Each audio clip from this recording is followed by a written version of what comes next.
Hello dear students, ਅੱਜ ਅਸੀਂ discuss ਕਰਨ ਜਾ ਰਹੇ ਹਾਂ ਰਿਫਰੈਕਸ਼ਨ ਆਫ ਲਾਈਟ। ਤਾਂ ਲਾਸਟ ਟੌਪਿਕ ਦੇ ਵਿੱਚ ਅਸੀਂ ਰਿਫਲੈਕਸ਼ਨ ਡਿਸਕਸ ਕੀਤਾ ਸੀ, ਜਿਹਦੇ ਵਿੱਚ ਕਿ ਲਾਈਟ ਇੱਕ ਸਰਫੇਸ ਦੇ ਉੱਪਰ ਸਟ੍ਰਾਈਕ ਕਰਦੀ ਹੈ ਤੇ ਬੈਂਡ ਕਰਦੀ ਹੈ, ਤਾਂ ਉਹ ਉਸ ਦਾ ਮੀਡੀਅਮ ਸੇਮ ਰਹਿੰਦਾ ਹੈ।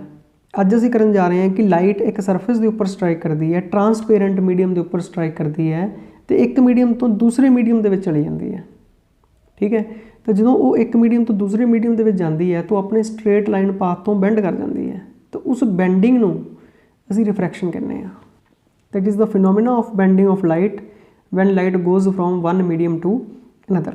ਹੁਣ ਅਸੀਂ ਕੰਸੀਡਰ ਕਰ ਰਹੇ ਹਾਂ ਇੱਕ ਬਾਉਂਡਰੀ ਜੋ ਦੋ ਮੀਡੀਆਜ਼ ਨੂੰ ਸੈਪਰੇਟ ਕਰ ਰਹੀ ਹੈ। This is the boundary. ਇਸ ਦੇ ਉੱਪਰ ਨੋਰਮਲ ਡਰਾ ਕਰਦੇ ਹਾਂ। This is normal. ਤੇ ਸਪੋਜ਼ ਕਰੋ ਇਹ ਏਅਰ ਹੈ ਕਿ ਜਿਸ ਤਰ੍ਹਾਂ ਇੱਕ ray of light air to water ਜਾ ਰਹੀ ਹੈ ਜਾਂ ਗਲਾਸ ਜਾ ਰਹੀ ਹੈ। ਠੀਕ ਹੈ, ਤਾਂ ਜੋ ਇਹ ਮੀਡੀਅਮ ਹੈ ਇਸ ਨੂੰ ਅਸੀਂ ਡੈਂਸਰ ਮੀਡੀਅਮ ਕਹਿੰਦੇ ਹਾਂ, ਆਪਟੀਕਲੀ ਡੈਂਸਰ ਮੀਡੀਅਮ। ਆਪਟੀਕਲੀ ਡੈਂਸਰ ਮੀਡੀਅਮ ਉਹ ਹੁੰਦਾ ਹੈ ਕਿ ਜਿਸ ਦੇ ਵਿੱਚ ਲਾਈਟ ਦੀ ਸਪੀਡ ਜੋ ਹੈ ਉਹ ਏਅਰ ਤੋਂ ਘੱਟ ਜਾਂਦੀ ਹੈ। ਠੀਕ ਹੈ, ਤਾਂ ਵਾਟਰ ਦੇ ਵਿੱਚ ਜਾਂਦੀ ਹੈ, ਗਲਾਸ ਦੇ ਵਿੱਚ ਜਾਂਦੀ ਹੈ ਜਾਂ ਆਇਲ ਦੇ ਵਿੱਚ ਜਾਂਦੀ ਹੈ, ਤਾਂ ਇਹਨਾਂ ਮੀਡੀਆਜ਼ ਨੂੰ ਅਸੀਂ ਆਪਟੀਕਲੀ ਡੈਂਸਰ ਮੀਡੀਅਮ ਕਹਿੰਦੇ ਹਾਂ। ਏਅਰ ਕੰਪੈਰੇਟਿਵਲੀ ਰੇਅਰ ਮੀਡੀਅਮ ਹੈ। ਠੀਕ ਹੈ, ਤਾਂ ਇਸ ਦੇ ਉੱਪਰ ਜਦੋਂ ਲਾਈਟ ਸਟ੍ਰਾਈਕ ਕਰਦੀ ਹੈ ਤਾਂ ਇਹਦੇ ਕੋਲ ਲਾਈਟ ਕੋਲ ਦੋ ਆਪਸ਼ਨਸ ਹੈ ਜੀ। ਹੁਣ ਇਸ ਦੇ ਥਰੂ ਪਾਸ ਕਰ ਸਕਦੀ ਹੈ ਜਾਂ ਰਿਫਲੈਕਟ ਕਰ ਸਕਦੀ ਹੈ। ਤਾਂ ਉਸ ਲਾਈਟ ਦਾ ਕੁਝ ਪਾਰਟ ਰਿਫਲੈਕਟ ਹੋ ਜਾਏਗਾ ਅਤੇ ਕੁਝ ਪਾਰਟ ਰਿਫਰੈਕਟ ਹੋ ਜਾਏਗਾ। ਮਤਲਬ ਜੋ ਲਾਈਟ ਦੂਸਰੇ ਮੀਡੀਅਮ ਦੇ ਵਿੱਚ ਜਾ ਰਹੀ ਹੈ ਤਾਂ ਉਸ ਨੂੰ ਅਸੀਂ ਰਿਫਰੈਕਸ਼ਨ ਕਹਿੰਦੇ ਹਾਂ, ਅਤੇ ਉਹ ਬੈਂਡ ਕਰੇਗੀ। ਦੇਖੋ ਕਿਸ ਤਰ੍ਹਾਂ ਬੈਂਡ ਕਰਦੀ ਹੈ। ਦੇਖੋ ਜੀ, ਇਹ ਰੇ ਆਫ ਲਾਈਟ ਹੈ। ਠੀਕ ਹੈ, ਇੰਸੀਡੈਂਟ ਰੇ, ਐਂਗਲ ਆਫ ਇੰਸੀਡੈਂਸ। ਤਾਂ ਜੋ ਰਿਫਲੈਕਟ ਹੋਏਗੀ ਉਹ ਤਾਂ ਸੇਮ ਐਂਗਲ 'ਤੇ ਰਿਫਲੈਕਟ ਹੋ ਜਾਏਗੀ। Angle of incidence is equal to angle of reflection. This angle is also I. This is reflected ray. Reflected, ठीक है। तो जो रिफ्रैक्ट होएगी सानू ਇਹ लगता है कि लाइट ਨੂੰ स्ट्रेट लाइन पाथ ਦੇ ਵਿੱਚ ਜਾਣਾ ਚਾਹੀਦਾ है। ठीक है, ਅਸੀਂ ਉਹ ਪਾਥ ਵੀ ਡਰਾ ਕਰਦੇ ਹਾਂ। ਤਾਂ ਇਹ ਲੱਗਦਾ ਹੈ ਕਿ ਲਾਈਟ ਸਟ੍ਰੇਟ ਲਾਈਨ ਦੇ ਵਿੱਚ ਟਰੈਵਲ ਕਰਦੀ ਤਾਂ ਇਸ ਪਾਸੇ ਜਾਣਾ ਚਾਹੀਦਾ, ਬਟ ਜਦੋਂ ਲਾਈਟ ਦਾ ਮੀਡੀਅਮ ਚੇਂਜ ਹੁੰਦਾ ਤਾਂ ਲਾਈਟ ਬੈਂਡ ਕਰ ਜਾਂਦੀ ਹੈ। ਦੇਖੋ ਕਿਸ ਪਾਸੇ ਵੱਲੋਂ ਬੈਂਡ ਕਰਦੀ ਹੈ। ਤਾਂ ਦਿਸ is the path of light. ਤਾਂ ਉਹ ਬੈਂਡ ਕਰ ਰਹੀ ਹੈ ਟੂਵਰਡਸ ਦਾ ਨੋਰਮਲ। ਤਾਂ ਜੋ ਐਂਗਲ ਬਣਦਾ ਨੋਰਮਲ ਦਾ ਰਿਫਰੈਕਟਡ ਰੇ ਦੇ ਨਾਲ, ਤਾਂ ਉਸ ਨੂੰ ਕਹਿੰਦੇ ਐਂਗਲ ਆਫ ਰਿਫਰੈਕਸ਼ਨ। ਦਿਸ ਇਜ਼ ਰਿਫਰੈਕਟਡ ਰੇ। ਜੇ light denser to rare medium ਜਾਏਗੀ ਤਾਂ ਸਪੋਜ਼ ਕਰੋ ਕਿ ਇਸ ਦੇ ਅੱਗੇ ਅਸੀਂ ਇੱਕ ਪਲੇਨ ਮਿਰਰ ਪਲੇਸ ਕਰ ਦਿੰਦੇ ਹਾਂ, ਤਾਂ ਲਾਈਟ ਇੱਥੋਂ ਵਾਪਸ ਹੋ ਜਾਏਗੀ ਜੀ ਨੋਰਮਲ ਇਸ ਦੇ ਪਰਪੈਂਡੀਕੂਲਰ। ਤਾਂ ਲਾਈਟ ਵਾਪਸ ਹੋ ਜਾਏਗੀ, ਤਾਂ ਇੱਥੋਂ ਜਾ ਕੇ ਉਹ ਅਵੇ ਫਰੋਮ ਦਾ ਨੋਰਮਲ ਬੈਂਡ ਹੋਏਗੀ। ਅਤੇ ਜੇ light rare to denser medium ਜਾਂਦੀ ਹੈ ਤਾਂ ਉਹ ਟੂਵਰਡਸ ਦਾ ਨੋਰਮਲ ਬੈਂਡ ਹੁੰਦੀ ਹੈ, ਅਤੇ ਜਦੋਂ ਉਹ ਡੈਂਸਰ ਟੂ ਰੇਅਰ ਮੀਡੀਅਮ ਜਾਂਦੀ ਹੈ ਤਾਂ ਉਹ ਅਵੇ ਫਰੋਮ ਦਾ ਨੋਰਮਲ ਬੈਂਡ ਹੁੰਦੀ ਹੈ। ਤਾਂ ਅਸੀਂ ਲਾਜ਼ ਆਫ ਰਿਫਰੈਕਸ਼ਨ ਦੀ ਗੱਲ ਕਰਦੇ ਹਾਂ। ਫਸਟ ਲਾਅ ਹੈ ਲਾਈਕ ਰਿਫਲੈਕਸ਼ਨ, ਤਾਂ ਇੰਸੀਡੈਂਟ ਰੇ, ਨੋਰਮਲ ਐਂਡ ਰਿਫਰੈਕਟਡ ਰੇ, ਜੋ ਦੂਸਰੇ ਮੀਡੀਅਮ ਦੇ ਵਿੱਚ ਰੇ ਜਾ ਰਹੀ ਹੈ, ਆਲ ਲਾਈਜ਼ ਇਨ ਸੇਮ ਪਲੇਨ। ਠੀਕ ਹੈ। ਸੈਕਿੰਡ ਹੈ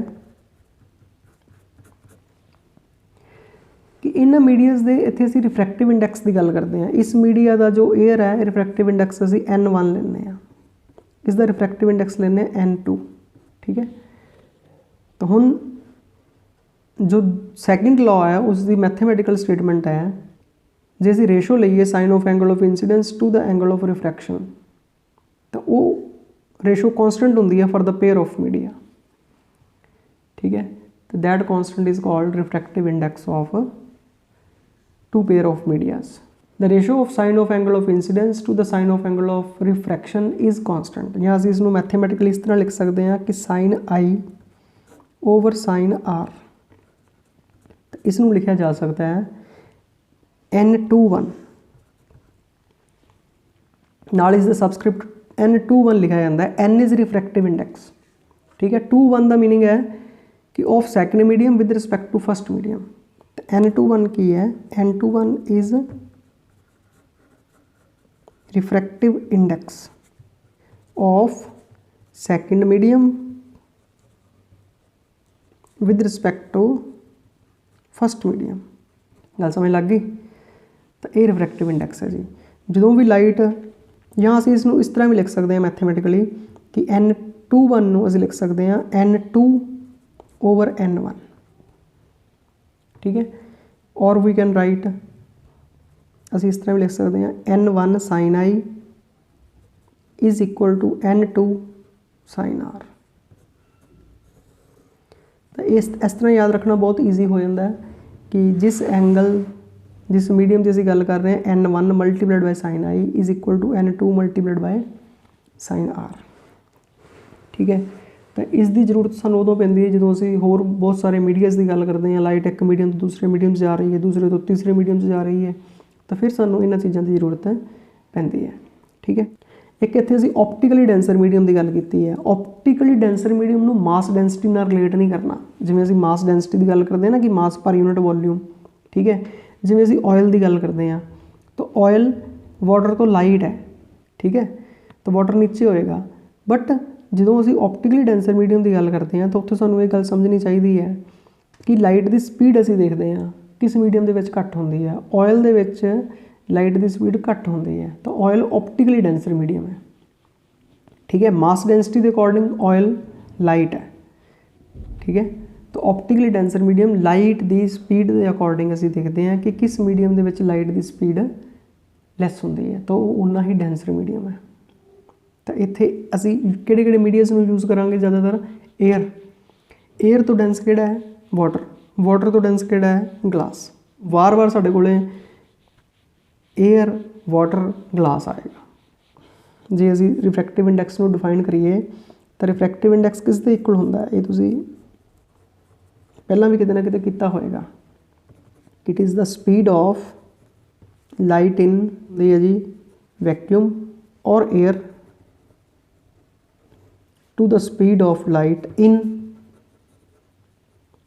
मीडियम।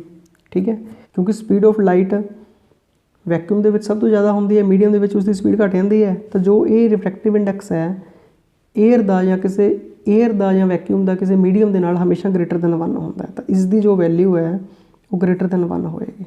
ठीक है जी, तो जे असीं एक मीडियम वैक्यूम लईए तो दूजा एयर ले लीए तो इसकी वैल्यू V1 तो ग्रेटर आती है। ठीक है, जे असीं N21 लिखते हैं तो N21 is equal to N2 over N1। N2 by N1 is the refractive index of medium 2 with respect to medium 1। जे असीं N12 लिखते हैं तो is N1 upon N2 is refractive index of medium 1 with respect to medium 2। ठीक है, तो सानू clear cut पता लगता है कि जो N12 है that is reciprocal of N21। इस चीज़ को असीं मैथेमैटिकली प्रूव भी कर सकते हैं। देखो एक सिंपल जिहा कॉन्सैप्ट असीं लैंदे हाँ, एक ऑप्टिकली डेंसर मीडियम है। ठीक है, तो इस द एयर है जी, इस द रिफ्रैक्टिव इंडैक्स N1 है, ये ग्लास है या वाटर है जो कि ऑप्टिकली डेंसर मीडियम है। लाइट इस तो फिर बाहर आ जाती है, ये ऑप्टिकली रेयरड मीडियम है, फिर एयर है जी। ठीक है, तो असीं लाइट इस दे उपर स्ट्राइक करवाने हाँ, देखो की हुंदा है। तो देखो जी इंसीडेंट लाइट है, इस द एंगल ऑफ इंसीडेंस है I। ठीक है, नॉर्मल है। तो लाइट का ये पाथ होना चाहिए सी जे मीडियम चेंज ना होंदा तो।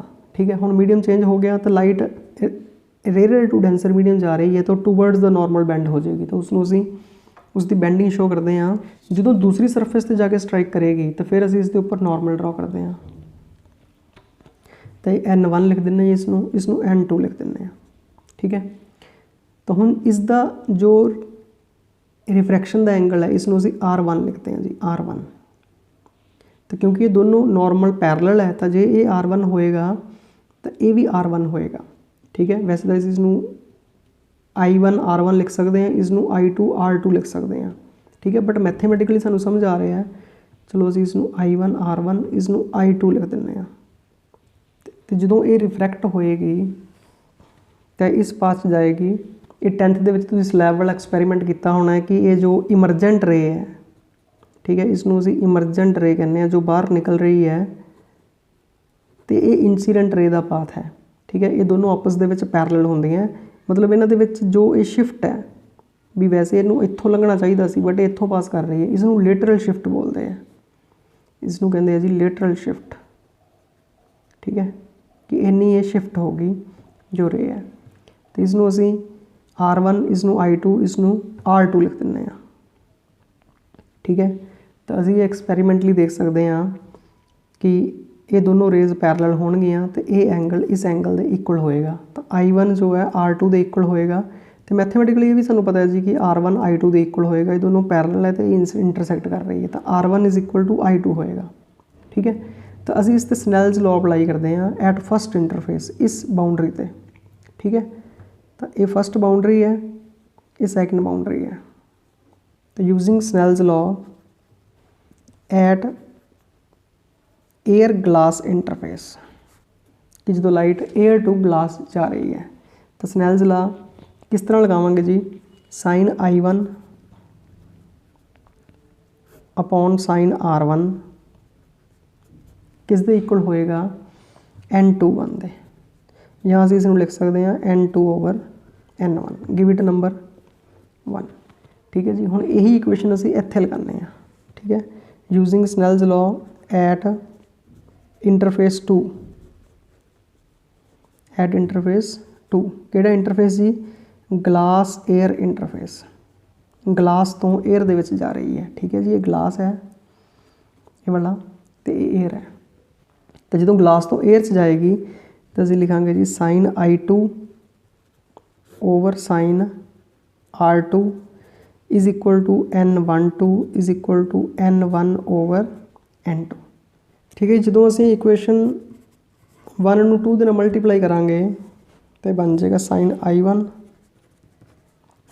Over sine R1 multiplied by sine I2 over sine R2 is equal to N21 multiplied by N12 is equal to N2 over N1 into N1 over N2, तो is equal to 1 हो जाएगा। ठीक है जी, N1 नाल N1 N2 नाल N2 cancel हो जाएगा। ठीक है, तो इत्थों असीं ये भी रिजल्ट कढ़ सकते हैं N12 is equal to 1 upon N21, जो असीं उपर लिखिया सी कि जे लाइट एक मीडियम तो दूसरे मीडियम से जा रही है तो उसका रिफ्रैक्टिव इंडैक्स असीं देखते हैं, तो जे दूसरे तो पहले जा रही है तो उसका रेसिप्रोकल होएगा। ठीक है, एक तो ये क्लीयर हो गया जी। हुण जो ये क्लीयर है कि this sine I1 multiplied by sine I2 sine R1 divide by sine R2, तो मैथेमैटिकली जो असीं देखते हैं ये दोनों पैरलल है, तो R1 I2 दे इक्वल है, R1 is equal to I2।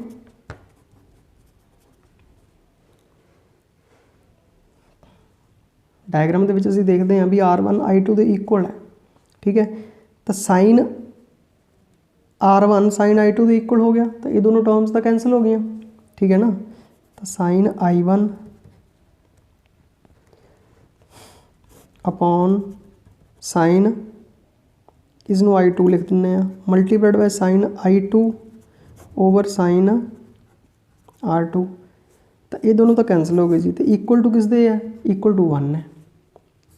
Clear, तो इत्थों भी हो गया जी कि sine I1 is equal to sine R2, यहाँ से ये लिख सकते हैं कि I1 is equal to R2। जिस तरह से दस्या कि एक्सपैरीमेंटली असीं देख सकते हैं कि जिहड़े ये दो एंगल्स है I1 ते R2 ये इक्वल होणगे, तो उस तो ये क्लीयर होंदा है कि जो इमरजेंट रे है वो इस पाथ से जो असीं ड्रॉ किया है उस दे पैरल होएगी। ठीक है, तो सिर्फ एक लेटरल शिफ्ट होएगी, वो लेटरल शिफ्ट भी असीं मैथेमैटिकली कैलकुलेट कर सकते हैं। ठीक है, तो इत्थे असीं डिस्कस किया जी, देखो कि लाइट जो एयर टू ग्लास जाती है या ग्लास टू एयर जाती है तो उस दे विच एक लेटरल शिफ्ट आती है। ठीक है, तो उसकी रिफ्रैक्शन असीं शो की कि वो बाउंड्री ते आके बेंड हो जाती है। तो इत्थे असीं दो कनक्लूजन कढ़ सकते हैं जी कि when light goes from rare to denser medium it bends towards the normal. ये देखो जो एयर टू ग्लास जा रही है तो टूवर्ड्स द नॉर्मल बेंड हो रही है। ठीक है, तो सेकंड है when light goes from denser medium to rare medium it bends away from the normal. तो जो लाइट ग्लास टू एयर जा रही है, देखो बाहर जा रही है, तो वो नॉर्मल तो अवे बेंड हो रही है। ठीक है, वो इस पासे जानी चाहिए सी, एक्चुअल पाथ होंदा ये होना चाहिए सी, जो लाइट स्ट्रेट जाती तो away from the normal bend हो रही है। ठीक है, सारी रिफ्रैक्शन दे विच असीं यही करना है जी कि लाइट जो रेयर टू डेंसर जाएगी तो टूवर्ड्स द नॉर्मल बेंड होएगी, तो जो डेंसर टू रेयर जाएगी तो away from the normal band ਹੋਏਗੀ। ਠੀਕ ਹੈ। ਤੇ ਦੂਸਰਾ ਜੋ ਮੈਥੇਮੈਟੀਕਲ ਅਸੀਂ ਫਾਰਮੂਲਾ ਯੂਜ਼ ਕਰਨਾ ਹੈ ਉਹ ਯੂਜ਼ ਕਰਨਾ ਹੈ ਜੀ, ਤਾਂ ਸਨੈਲਜ਼ ਲਾਅ ਨੂੰ ਅਸੀਂ ਯੂਜ਼ ਕਰਨਾ ਹੈ ਜੀ ਕਿ sine I1 upon sine R1 is equal to a constant which is called refractive index. ਉਸ ਨੂੰ ਅਸੀਂ N21 ਲਿਖ ਸਕਦੇ ਹਾਂ ਜੀ, ਲਾਈਟ 1 ਤੋਂ 2 'ਚ ਜਾ ਰਹੀ ਹੈ। ਠੀਕ ਹੈ। Refractive index of second medium with respect to first medium is equal to N2 over N1। ਤਾਂ ਇਹ ਸਭ ਤੋਂ ਇੰਪੋਰਟੈਂਟ ਹੈ ਜੀ, ਸਾਰੇ ਚੈਪਟਰ ਦੇ ਵਿੱਚ ਅਸੀਂ ਇਹੀ ਯੂਜ਼ ਕਰੀ ਜਾਵਾਂਗੇ ਵਾਰ-ਵਾਰ। ਠੀਕ ਹੈ। ਤੇ ਇਸ ਰਿਲੇਸ਼ਨ ਨੂੰ ਆਪਣੇ ਦਿਮਾਗ ਦੇ ਵਿੱਚ ਬਿਠਾ ਲਓ ਤਾਂ ਬਹੁਤ ਈਜ਼ੀ ਹੋ ਜਾਏਗਾ ਸਾਰਾ ਰਿਫਰੈਕਸ਼ਨ ਦਾ ਜੋ ਚੈਪਟਰ ਹੈ। ਠੀਕ ਹੈ। ਤਾਂ ਅੱਜ ਦੇ ਟੌਪਿਕ ਦੇ ਵਿੱਚ ਅਸੀਂ ਸਿੰਪਲ ਬੇਸਿਕਸ ਹੀ ਕੀਤਾ ਜੀ, ਲਾਜ਼ ਆਫ ਰਿਫਰੈਕਸ਼ਨ ਹੀ ਡਿਸਕਸ ਕੀਤੇ ਆ ਤੇ ਕੁਝ ਰਿਫਰੈਕਟਿਵ ਇੰਡੈਕਸ ਨੂੰ ਸਮਝਿਆ। So all the best, have a nice day.